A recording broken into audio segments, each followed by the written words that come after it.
Bonsoir, Alex Hervé, vous êtes le délégué régional d'Air France. Alors ceux qui ont la chance de voyager le savent, on est toujours un petit peu serré dans les avions en classe économique. Est-ce que cela va changer avec ces nouveaux sièges ? Ça va changer. C'est vrai qu'on a une opportunité cette année qui se produit... Bonsoir Cybèle d'abord, excusez-moi. Donc effectivement, en 2017, on va avoir la chance de recevoir à Papeete à partir du 14 mars dans nos avions. Et puis, à partir de demain, en exposition au Centre Weima, des nouveaux sièges qui vont équiper toute notre flotte de Boeing 777 qui va desservir la Polynésie.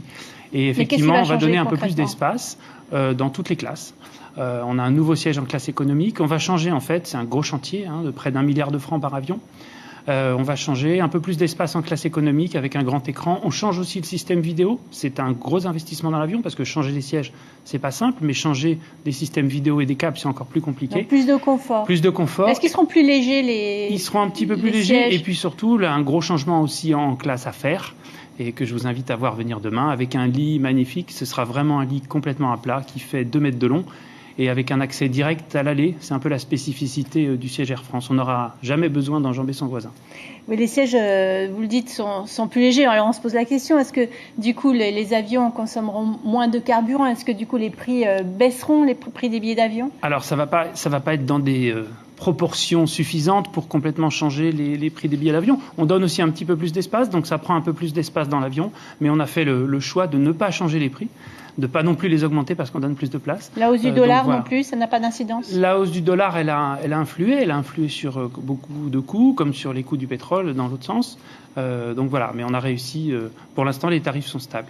Alors, au plan social, ça fait plusieurs années qu'il existe un malaise chez Air France, aussi bien au niveau national qu'au niveau local. On se souvient de la chemise arrachée lors du CCE de 2015. En 2016, ici, il y a eu plusieurs mouvements sociaux. Est-ce que les salariés ont obtenu gain de cause et voulaient notamment obtenir les mêmes avantages que leurs homologues métropolitains ? Alors, les situations sont différentes. On est dans le droit du travail polynésien. La situation en Polynésie, elle est plus stable. On a réussi à maintenir l'emploi local. Vous l'avez souligné, on a 113 personnes en Polynésie.